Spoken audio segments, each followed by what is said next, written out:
1 Corinthians chapter 15. ہمارا جو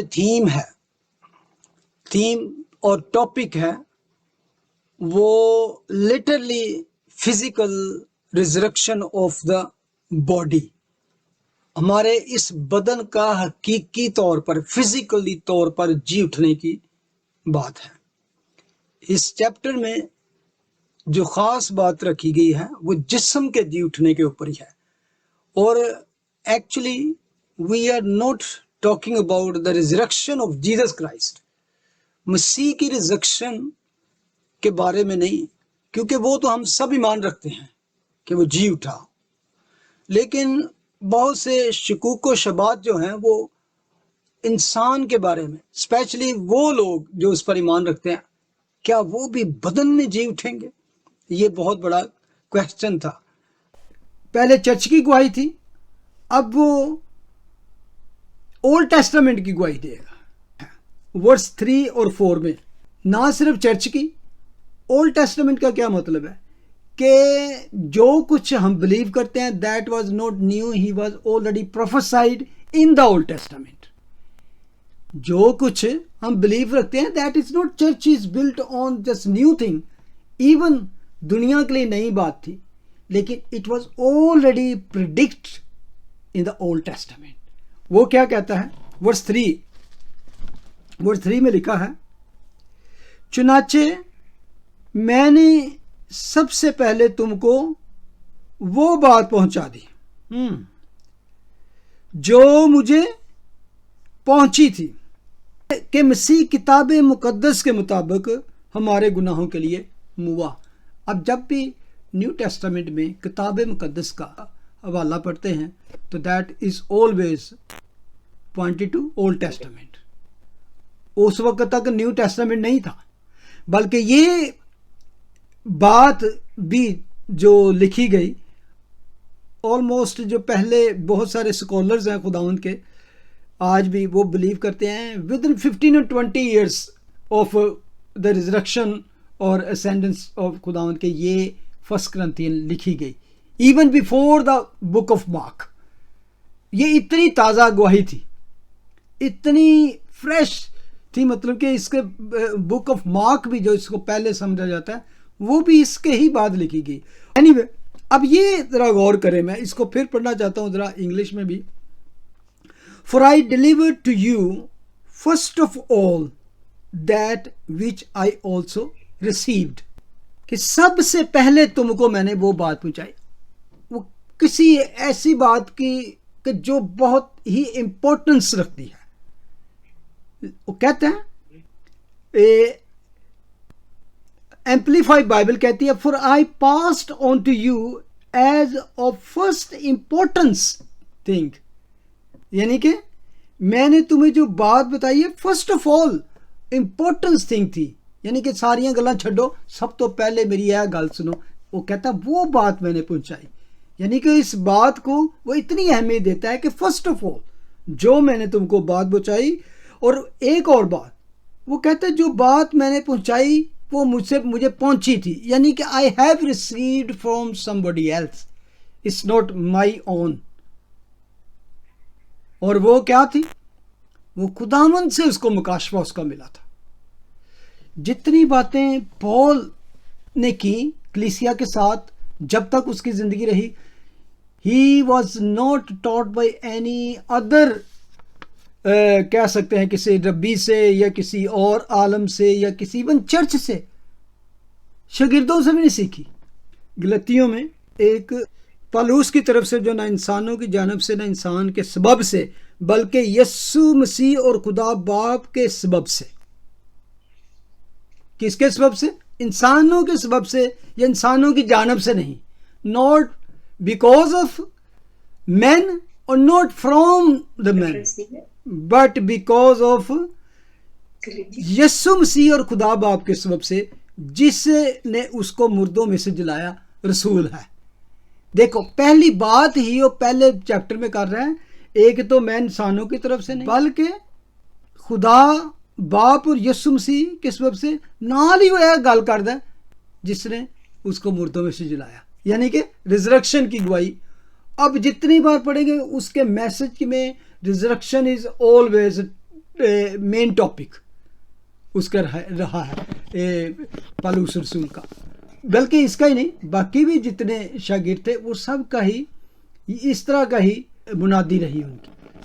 okay, مسیح کتاب مقدس کے مطابق ہمارے گناہوں کے لیے موا کے لیے، یعنی اولڈ ٹیسٹامنٹ کے مطابق ہمارے گناہوں کے لیے موا، بلکہ ورس 4 میں لکھا ہے اور دفن ہوا اور تیسرے دن کتاب مقدس کے مطابق جی اٹھا۔ ہمیں اس میں اس نے تینوں باتیں کر دی ہیں، مرنا، دفن ہونا اور پھر تیسرے دن زندہ ہونا۔ پوچھیں گے آپ کہہ سکتے ہیں بھی کون سے حوالے ہیں، یعنی کہ ضرور یہ ذہن میں آئے گا کہ اولڈ ٹیسٹامنٹ میں کہاں یہ بات کہی گئی تھی کہ جی مسیح موئے گا، دفن ہوئے گا اور پھر جی اٹھے گا، کہاں کہاں خاص طور پہ مسیح یسوع کے یہ تینوں باتیں کتاب مقدس میں درج ہیں، موا، دفن ہوا، تیسرے دن جی اٹھا۔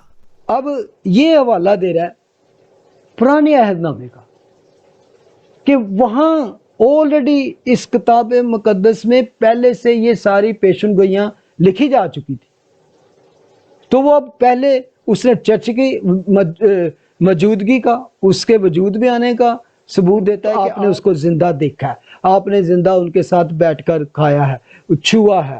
آپ کو پتا ہے خداوند نے جب زندہ ہوتے نے کہا مجھے چھو کر دیکھو، ان کے سامنے انہوں نے کہا کہ تمہارے پاس کچھ کھانے کو ہے۔ تو یہ ثبوتوں کی بات کر رہے ہیں کہ اس وجہ سے تمہارا چرچ قائم ہوا، کلیسیا قائم ہوئی۔ تو دوسری بات ابھی وہ کر رہا ہے ان پروفیسیز کی بات، ان سکرپچر اولڈ ٹیسٹامنٹ کی بات کر رہا ہے۔ اگر آپ پیچھے چلے جائیں بہت زیادہ تو پیدائش سے ہی یہ پیشن گوئیاں شروع ہو چکی تھی، پیدائش کی کتاب سے ہی ہمیں اس طرح کا سارا پروسیس ملتا ہے کہ کس طرح خدا نے اولڈ ٹیسٹامنٹ میں پہلے سے پیشن گوئیاں کر دی تھی۔ جب آدم اور حوا نے گناہ کیا تھا تب سے ہی یہ پہلی پیشن گوئی ہو چکی تھی، نہ صرف وہ خداوند کی باپ کے بغیر پیدائش، معجزانہ پیدائش کا ذکر تھا، بلکہ اس کے جی اٹھنے کا بھی اولڈ ٹیسٹامنٹ میں ذکر تھا۔ تو ایون اس کی یسوع مسیح کے آنے کے بارے میں سب سے پہلی پیشن گوئی کہاں تھی؟ پیدائش 3 باب اس کی 15ویں آیت پر، چیپٹر 3 ورس 15۔ اور میں تیرے اور عورت کے درمیان اور تیری نسل اور عورت کی نسل کے درمیان عداوت ڈالوں گا، وہ تیرے سر کو کچلے گا اور تو اس کی ایڑی پر کاٹے گا۔ ٹھیک ہے، یہ اصل میں یہ اس موقع کی اس صلیبی منظر کو پیش کیا گیا ہے، یعنی کہ خداوند صلیب پر چڑھ کر ہی اس کے سر کو کچلے گا، لیکن اس کے لیے کیا ہوگا؟ اس کو بھی he is going to be wounded۔ وہ کیا تھا؟ اس کو صلیب کا دکھ اور صلیب کی موت سہنا پڑی۔ That was even the first prophecy about the Messiah, and he is coming and destroying the enemy Satan, but اس کی وجہ سے اسے کیا؟ اپنی جان بھی دینی پڑے گی، اپنے آپ کو قربان کرنا پڑے گا۔ مسیح کے بارے میں پیشن گوئیاں بہت ساری ہیں، لیکن میں چند جو ہیں خاص جو آپ سب اس سے واقف ہیں آلریڈی، جس میں یسایہ 53 وہ ایک پورا چیپٹر ہے، زبور 22 22 زبور اس کو دیکھ سکتے ہیں، اور ایون اس کے علاوہ بھی اگر آپ دانیل نبی کی کتاب نکالیں، اس کا آخری چیپٹر دیکھیں، اس کی چند آیات میں دانیل نے بھی اس طرح کی، پہلے تو میں صرف جیٹنے کی بات کرتا ہوں، پھر مسیح کے بارے میں جو پیشن گوئیاں ہیں اس کے بارے میں بات کریں گے۔ ورس 2 چیپٹر 12 ورس 2، اور جو خاک میں سو رہے ہیں ان میں سے بتھیرے جاگ اٹھیں گے، ریزریکشن، بعض حیات ابدی کے لیے، بعض رسوائی اور ذلت ابدی کے لیے۔ یہی بالکل بات خداوند یسوع مسیح نے کہی ہے، لیکن صرف الفاظ میں فرق ہے یوحنا کی انجیل میں، لیکن یہاں پر وہی بات دانیل نبی نے کی ہے۔ اور اہل دانش نور فلک کی مانند چمکیں گے، اور جن کی کوشش سے بتھیرے صادق ہو گئے ستاروں کی مانند عبدالآباد تک روشن ہوں گے۔ یہ بھی آگے ریوارڈ کیا ہے کہ اگر وہ لوگ جنہوں نے دنیا میں رہتے ہوئے خداوند کی منادی کیا، خداوند کی کلام سنایا لوگوں کو، اور اس وجہ سے جو روحیں بچی ہیں، ان کے ریوارڈ کیسے ہوں گے، ان کے اجر بھی کیسے ہوں گے۔ تو ایک یہ بھی اس کے علاوہ جس طرح کے بہت سے نبی جو پرانے نبی تھے وہ ٹائپ آف کرائسٹ تھے، بہت سی چیزیں، بہت سی وہ پروفیسی کرتے، بہت سی چیزیں وہ اپنی لائف سٹائل سے کرتے، جو زندگی میں واقعات ہوتے تو وہ ایک طرح سے آنے والے مسیح کی پکچر عکس کو پیش کرتے، سمبولکلی وہ وہی کر رہے ہوتے تھے جو وہ فیوچر میں ہونے والا ہے۔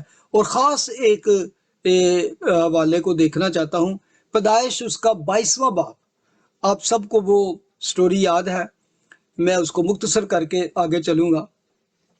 جب خداوند ابراہیم کو یہ حکم دیتا ہے کہ تو اپنے بیٹے اسحاق کو لے کر تو کیا کر، موریا کے پہاڑوں میں چلا جا، تو وہاں پر ورس 2 میں دیکھیں، خاص 2-3 باتیں نوٹ کرنے والی ہیں۔ پیدائش 22 باب اس کا دوسری آیت، تب اس نے کہا کہ تو اپنے بیٹے اسحاق کو جو تیرا اکلوتا ہے اور جسے تو پیار کرتا ہے اپنے ساتھ لے کر موریا کے ملک میں جا، اور وہاں اسے پہاڑوں میں سے ایک پہاڑ پر جو میں تجھے بتاؤں گا سوختنی قربانی کے طور پر چڑھا۔ یہ جو ورڈ آیا ہے جس سے تو پیار کرتا ہے، یہ بائبل میں پہلی دفعہ یہاں ذکر آیا، کیونکہ پیدائش بائبل کی پہلی کتاب ہے، تو پہلی دفعہ، اور وہ بھی جو لو، فادر اینڈ سن، باپ اور بیٹے کے پیار کی بات۔ اور غور کریں اس میں چند باتیں، اگر اس پہ تھوڑا سا غور کریں تو عجیب لگتی ہیں۔ تب اس نے کہا کہ تو اپنے بیٹے اسحاق کو جو تیرا اکلوتا ہے، جبکہ اس وقت سے پہلے اسماعیل بھی آلریڈی موجود تھا جو اس کا بیٹا تھا، اور وہ بڑا تھا، اور جسے تو پیار کرتا ہے، اکلوتا اور جسے تو پیار کرتا ہے، یہ 2 ورڈ آپ کو یاد ہو تو یہ نیو ٹیسٹامنٹ میں بھی ہمیں سننے کو ملتے ہیں، تو آپ کو وہ کلک ہو گیا ہوگا۔ اچھا، تو وہ موریا کے پہاڑوں پر آگے لکھا ہے کہ کس طرح وہ صبح صبح اٹھ کے جلدی جلدی اپنے جوانوں کو تیار کرتا ہے، گدھے کو تیار کرتا ہے، اور لکڑیاں لے کر تو اپنے خداوند کی بتائی ہوئی جگہ کی طرف روانہ ہوتا ہے۔ ورس 4 میں غور کریں پھر ایک بات، تیسرے دن ابراہیم نے نگاہ کی اور اس جگہ کو دور سے دیکھا، تب ابراہیم نے اپنے جوانوں سے کہا کہ تم یہیں گدھے کے پاس ٹھہرو، میں اور یہ لڑکا دونوں ذرا وہاں تک جاتے ہیں اور سجدہ کر کے پھر تمہارے پاس لوٹ آئیں گے۔ یعنی کہ تیسرے دن، یہ تیسرا دن وہ ذکر کرتا ہے، اور اس کے بعد کہتا ہے کہ میں اور لڑکا تم یہاں پہ ٹھہرو، ہم اوپر جائیں گے، we will go up and we will come back۔ یعنی کہ اصل میں تو اسے کہنا چاہیے ہم جائیں گے لیکن میں واپس آؤں گا، کیونکہ وہاں تو اس نے بیٹے کو قربان کرنے کے لیے جایا، لیکن یہاں اس کے جو الفاظ یہاں پہ لکھے ایسے ہی نہیں بائبل میں لکھ دیے گئے کہ یار یہ کوئی گرامر کی غلطی ہے یا کس طرح، اس کے اندر بہت بڑے وہ بھید چھپے ہیں جو آگے فیوچر میں جا کر کھلتے ہیں۔ آگے جب وہ چلا جاتا ہے تو جب وہ 8ویں آیت میں بلکہ 7ویں آیت کے آخر میں وہ جب اسے لکڑیاں اپنے بیٹے پہ رکھتا ہے 6 آیت میں، تو وہ آگے روانہ ہوتے ہیں، تو تب اسحاق اس سے پوچھتا ہے کہ اے باپ، اس نے کہا کہ کیا؟ اس نے کہا دیکھ آگ اور لکڑیاں تو ہیں پر سوختنی قربانی کے لیے برا کہا ہے۔ غور کریں، کئی دفعہ اگر آپ نے پکچر دیکھی ہو تو پکچر میں وہ اس لڑکے کو بڑا چھوٹا سا دکھاتے ہیں، لیکن پہاڑ کے اوپر جانے کے لیے اس نے لکڑیاں کس پر رکھی؟ بیٹے پر رکھی، لکڑی لے کر وہ چلا، تو اس کا مطلب بچہ نہیں تھا، وہ سمجھدار نوجوان تھا جو لکڑیاں لے کر اوپر چڑھا۔ تو یہ چھوٹے بچے پر لکڑیاں ڈال کر کوئی اوپر نہیں کہے گا باپ کے لے گیا، وہ جوان تھا، یعنی کہ تو اس لیے یہاں پر ہمیں یہ پتہ چلتا ہے کہ وہ سمجھدار جو جوان تھا۔ تو ابراہیم کی جو آگے سے جواب کہیں کہ برا کہاں ہے، تو وہاں اس میں بہت کچھ ہے۔ ورس 8 میں ابراہیم نے کہا اے میرے بیٹے، خدا آپ ہی اپنے واسطے سوختنی قربانی کے لیے برا مہیا کر لے گا۔ سو وہ دونوں آگے چلتے، یعنی کہ اب یہ بات ابراہیم نے کہی، حالانکہ وہ اس کے ذہن میں کچھ اور تھا، لیکن وہ اس بیٹے کو تسلی دینے کے لیے وہ یہ بات کر رہا ہے، لیکن یہ پروفیٹک ورڈ ہے، یہ نبوتی الفاظ ہیں جو اس کے منہ سے نکلے، کہ اس نے کہا کہ خدا آپ ہی اپنے واسطے سوختنی قربانی کے لیے بہیا مہیا کر لے گا۔ اگر انگلش میں اس کو دیکھیں تو اس میں ہے کہ God will provide himself for sacrifice, خدا اپنے لیے آپ برہ مہیا کرے گا، یعنی کہ اس میں ایک اس طرح بھی ٹرانسلیشن کی جاتی ہے کہ وہ خود کو مہیا کرے گا، یعنی کہ بیٹا اور وہ ایک ہیں۔ جب اس نے بیٹے کو دے دیا تو اس نے ایکچولی اپنے آپ کو ہی دیا۔ تو یہاں پر فیوچر کی بات اس نے کیا ہے کہ وہاں پر مہیا کیا جائے گا۔ اچھا لکھا ہے ورس 11 میں، جب وہ اس کو باندھ کر اس پر چھری سے ذبح کرنا لگتا ہے تو تب خداوند کے فرشتہ نے اسے آسمان سے پکارا کہ اے ابراہیم، اے ابراہیم۔ اس نے کہا میں حاضر ہوں۔ پھر اس نے کہا تو اپنا ہاتھ لڑکے پر نہ چلا، اس سے کچھ کر، کیونکہ میں اب جان گیا تو خدا سے ڈرتا ہے، اس لیے کہ تو نے اپنے بیٹے کو بھی جو تیرا اکلوتا ہے مجھ سے دریغ نہ کیا۔ اسی طرح ہم آگے جا کے پڑھتے ہیں کہ باپ نے بھی اپنے بیٹے کو دریغ نہ کیا، بلکہ ہمارے لیے اس نے دے دیا، اکلوتے بیٹے کو دے دیا۔ تو اب ہم دیکھتے ہیں کہ کس طرح پہ خدا وہاں اسے ایک مینڈا مہیا کرتا ہے، نہ کہ برہ، کیونکہ برہ فیوچر میں مہیا کیا جانے والا تھا۔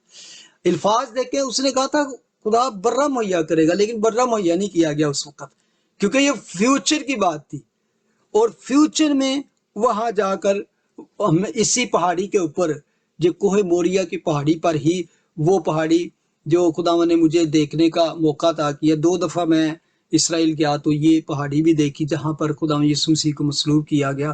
تو یہ اسی کوہ موریا کی پہاڑی پر، بلکہ مجھے خدا نے یہ بھی فضل عطا کیا کہ میں اس قبر کے اندر بھی گیا، اور دنیا میں وہاں ایک قبر ہے جس میں آپ جا کر آپ بھی زندہ واپس آ سکتے ہو کیونکہ اس کی قبر خالی ہے، اور وہ چیخ کر کہہ رہی ہے آؤ اور دیکھو، دنیا میں کوئی ایسی قبر نہیں جس میں اس کا مردہ نہ پایا جائے۔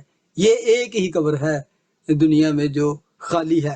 بلکہ قبر کیا، اگر آپ کو خدا کبھی موقع دے، آپ جائیں اسرائیل اور یروشلم، اور اس کا ایک کونا چیخ کے کہتا ہے کہ that is the place, something great happen here۔ نام وہی ہیں، جگہ وہی ہیں، واقعات وہی ہیں، اور وہاں پر بے شمار ایویڈنس موجود ہے۔ اچھا، اور ابراہیم نے اس مقام کا نام یہوہ جری رکھا، چنانچہ آج تک یہ کہاوت ہے کہ اس پہاڑ پر مہیا۔ 19 آیت پہ آ جائیں۔ اگر سب کچھ وہ کر کے تو وہ جب واپس آتا ہے تو لفظوں پر غور کریں۔ تب ابراہیم اپنے جوانوں کے پاس لوٹ گیا، اور وہ اٹھے اور اکٹھے بیر سبا کو گئے، اور ابراہیم بیر سبا میں رہا۔ اب غور کریں، جو اس نے الفاظ کہے تھے کہ ہم واپس آتے ہیں، یہاں پر آئے وہ ہم ہی ہیں، دونوں ہی واپس، لیکن اب یہاں پہ ہم کا زیگا نہیں استعمال کیا گیا، اس نے اکیلے کا زیگا استعمال کیا۔ تب ابراہیم اپنے جوانوں کے پاس لوٹ گیا۔ اسحاق غائب ہے، اسحاق کا ذکر نہیں آیا۔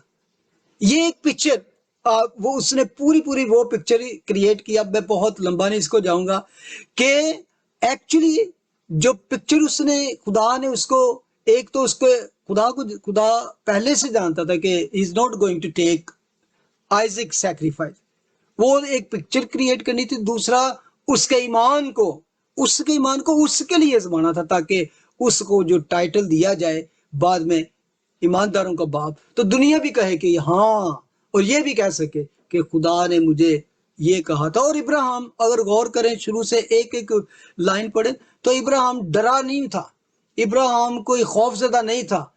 کہ اب یقین مانیں، جو 25 سال کی منتوں اور مدتوں اور انتظار کے بعد جو خدا نے اس کو اولاد بخشی، پرومس سن ہے، وعدے کا فرزند، خدا کہہ رہا جا اس کو ذبح کر دے میرے لیے۔ تو اگر آپ وہ لائنیں آیتیں پڑھیں کہ کس طرح وہ جلدی اٹھا، جلدی جلدی جامع کسا، جلدی جلدی کی لٹ پہ گئی، کی ہو گیا ہے. لیکن اس کے اندر کیوں یہ کر رہا تھا، کیوں یہ کر رہا تھا؟ اب میں وہ بات آپ کو بیان کرتا ہوں کہ کیوں اس نے یہ بات کی. پہلے یہ جو ابھی آپ دیکھیں تو اس کے بعد آپ کو اسحاق نظر نہیں آتا. اسحاق 2-3 چیپٹر کے بعد جا کے نظر آتا ہے چیپٹر 24 میں، اور اس وقت جب وہ اس کی شادی کا ذکر آتا ہے تو یہی بات ہوگا. اس میں بھی پوری وہ کہانی ہے کہ اب نیکسٹ ٹائم جب ہم یسوع کو دیکھیں گے اسی طرح دیکھیں گے. اگر آپ آگے جا کے پڑھیں تو جب وہ نکل کے آتا ہے، رہتا کہیں تھا لیکن وہ تھوڑا سا اس سے چل کے آگے آیا تو وہاں سے ربکا آ رہی تھی، تو ربکا کے استقبال کو وہاں گیا. تو اسی طرح چرچ کو خداوند جب آئے گا تو چرچ ربکا ہے اور اسحاق مسیح کو پیش کرتا ہے، وہ ہمیں لینے کے لیے آئے گا. میں اس کو شارٹ کٹ کرتا ہوں. ابراہیم نے کیوں یہ ایسا کیا؟ اگر عبرانیوں کے خط میں جائیں تو اس کے چیپٹر 11 میں اس کی 17ویں آیت سے اگر پڑھیں تو لکھا ہے ایمان ہی سے ابراہیم نے آزمائش کے وقت اسحاق کو نظر گزرانا، اور جس نے وعدوں کو سچ مان لیا تھا وہ اس اکلوتے کو نظر کرنے لگا. ہیزیٹیٹ نہیں تھا، ڈرا نہیں تھا، جھجکا نہیں تھا. کیوں؟ وہ اس خدا کو جانتا تھا، اس خدا پہ ایمان تھا جس نے اس کو زندہ کیا تھا، اس کی بیوی کو زندہ کیا تھا. لکھا ہے نا، ہم پڑھتے ہیں وہ مردہ سے تھے، اتنے بوڑھے ہو گئے تھے تو وہ ایک طرح سے مردہ تھے، تو ان میں وہ جان ڈالی کہ وہ پھر سے اولاد پیدا کرنے کے قابل ہو گئے. ایک نگٹ آپ کو دیکھتا چلوں، اگر آپ ابراہیم اور سارا کے ناموں پر غور کریں تو خدا نے ان دونوں کے نام بدلے تھے. یاد ہے نا، دونوں کے نام بدلے تھے.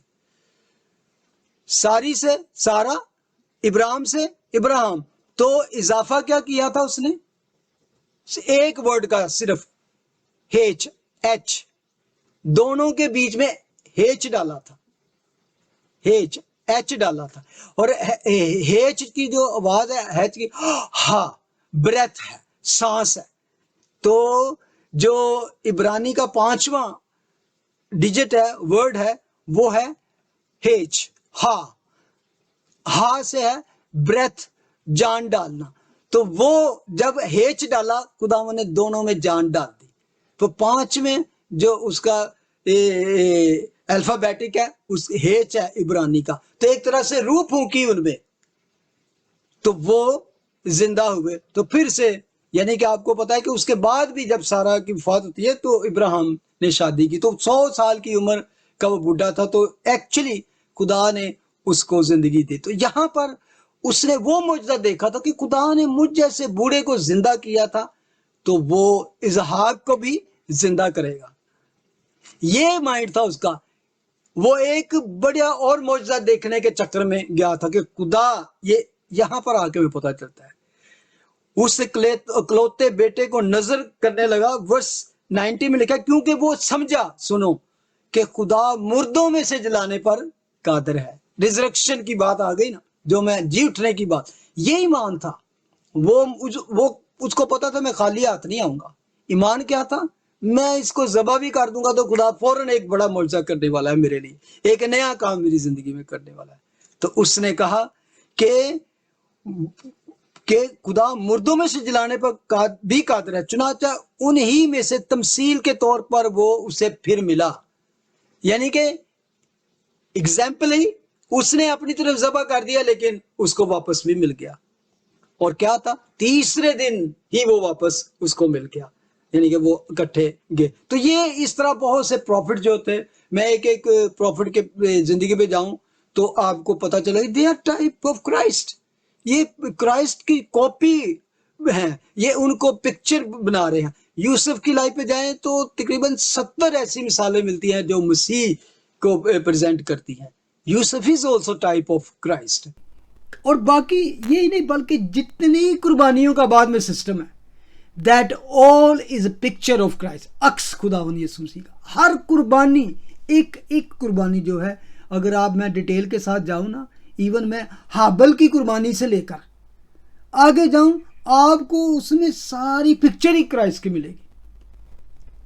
اگر آپ کو یاد ہو پہلی دفعہ خدا نے فسح کرنے کی عید کا حکم دیا تو برہ کو ذبح کرنے کا جو سسٹم یا کرائٹیریا دیا گیا، اس میں جو باتیں لکھی گئی تھی غور کریں، پڑھیں، آپ کو پتا جائے he is talking about the Christ. اس کی کوئی ہڈی نہ توڑنا، یعنی کہ اس کو سالم کھانا، اس کو جلدی جلدی کھانا ہے، اور یعنی کہ اس سارا فسح کا جو تھا نظام وہاں سے شروع ہوا، اور وہ قربانی مصر سے نکلنے کی یاد میں دی جاتی تھی، اور خدا نے کہا نسل در نسل اس کو کرتے رہنا تو۔ اور مصر کو بائبل میں غلامی کا گھر اور اس اسپرچول گناہ کا گھر کہا جاتا ہے اس کو۔ مثال کے طور پر جی اٹھنے کے بارے میں یونا نبی کے بارے میں ایک حوالہ دیا تھا۔ جب لوگوں نے اس سے سوال پوچھے تو خداوند نے کہا، متی کی انجیل میں ہم پڑھتے ہیں اس کے 12ویں باب میں 39 ورس میں، اس نے جواب دے کر ان سے کہا، اس زمانہ کے برے اور زنا کار لوگ نشان طلب کرتے ہیں، مگر یونا نبی کے نشان کے سوا کوئی اور نشان ان کو نہ دیا جائے گا، کیونکہ جیسے یونا 3 رات دن مچھلی کے پیٹ میں رہا، ویسے ہی ابن آدم 3 رات دن زمین کے اندر رہے گا، نوٹ مور دین دیٹ، کہ اس سے زیادہ نہیں۔ اس کے بعد کیا ہے؟ اوبویسلی کہ وہ جی اٹھے گا۔ تو اس طرح خداوند نے اپنے منہ سے ریزرکشن کی بات بھی کہی، اور بار بار خداوند جب اپنے شاگردوں کو، جو ہم لاسٹ پیشن ویک میں جاتے ہیں تو اس میں جب خداوند یروشلم کی طرف سفر کرتے ہیں تو بار بار کہتے ہیں کہ ہم یروشلم کو جاتے ہیں، وہاں ابن آدم پکڑوایا جائے گا، تو وہ اس کو پکڑیں گے، دکھ دیں گے، اس پہ ذلیل کریں گے، تھوکیں گے، یہ کریں گے، پھر اس کو صلیب پر مصلوب کیا جائے گا، پھر وہ مرے گا، اور پھر وہ تیسرے دن جی اٹھے گا۔ یہ ہر دفعہ جب وہ اپنے مرنے کا ذکر کرتے، ساتھ ہی وہ جی اٹھنے کا بھی ذکر کرتے۔ اسی طرح سام 22 ہی پڑھیں، اس میں کتنی باتیں صلیب کے منظر کی ہیں، اور اس کی پہلی آیت ہی اے میرے خدا تو نے مجھے کیوں چھوڑ دیا، ایگزیکٹلی اور ڈیٹیل کے ساتھ، ایون بلکہ ورس 6 میں بھی میں تو کیڑا ہوں، انسانی آدمیوں میں انگشت نما ہوں اور لوگوں میں حقیر۔ آپ یہ صلیبی منظر دیکھیں، اب بلکہ گتسمنی سے لے کر وہ سارے ان کی گرفتاری کا، اور ان پر سارے وہ ٹھٹھے اڑانے کا، ان کو مارنے کا، یہ سارا وہ کہتے ہیں لوگوں میں حقیر۔ اگر آپ ورس 7 پڑھیں، وہ سب جو مجھے دیکھتے ہیں میرا مضحکہ اڑاتے ہیں، وہ منہ چڑھاتے ہیں، وہ سر ہلا ہلا کر کہتے ہیں اپنے کو خداوند کے سپرد کر دیں، وہی اسے چھڑائے گا، جبکہ وہ اس سے خوش ہے تو وہی اسے چھڑائے گا۔ تو آپ جب پورا اس کو دیکھیں گے کہ یہ ساری باتیں جو اس میں لکھی ہیں، داؤد پر کبھی بھی ان چیزوں کو اپلائی نہیں ہوا، لیکن کبھی کبھی ایسے بھی باتیں ہوئیں جو اس کی اپنی زندگی بھی کچھ اپلائی کرتی تھی، لیکن ایکچولی وہ آنے والے وقت کی طرف اشارہ کرتی تھی۔ اور اس کو پورا اگر پڑھیں گے تو اس میں بہت سی باتیں آپ کو نظر آئیں گی، یعنی کہ it was already prophesied۔ اور یہ باتیں اگر آپ نے زبور کی سٹڈی کیا ہے، ایکچولی یہ سارا ہی زبور ہے، لیکن کچھ آیتیں ایسی ہیں جو فوراً آپ کو سٹرائک کرتی ہیں کہ یار ہاں یہ باتیں تو میں نے سنی ہیں۔ اگر 15 پڑھیں تو لکھا ہے میری قوت ٹھیکرے کی مانند خشک ہو گئی، میری زبان میرے تالو سے چپک گئی، تو نے مجھے موت کی خاک میں ملا دیا، کتوں نے مجھے گھیر لیا، بدکاروں کی گروہ مجھے گھیرے ہوئے، وہ میرے ہاتھ اور میرے پاؤں چھیدتے ہیں۔ 16ویں آیت گئی میرے ہاتھ اور پاؤں چھیدتے ہیں، یعنی کہ اس سے زیادہ ڈیٹیلز آپ کو کیا ملے گی۔ اور ورس 17 میں لکھا وہ میں اپنی سب ہڈیاں گن سکتا ہوں، مجھے طاقتور گھورتے ہیں۔ اسی کے کپڑے اتار کر ایک طرح سے نیکڈ اس کو وہاں پہ ٹانگ دیا گیا تھے، any body can see and count his bones. پھر 18 میں لکھا ہے وہ میرے کپڑے آپس میں بانٹتے ہیں اور میری پوشاک پر کرا ڈالتے ہیں۔ یہ سب کس پہ فٹ ہوتا ہے؟ کون کس پہ یہ ساری باتیں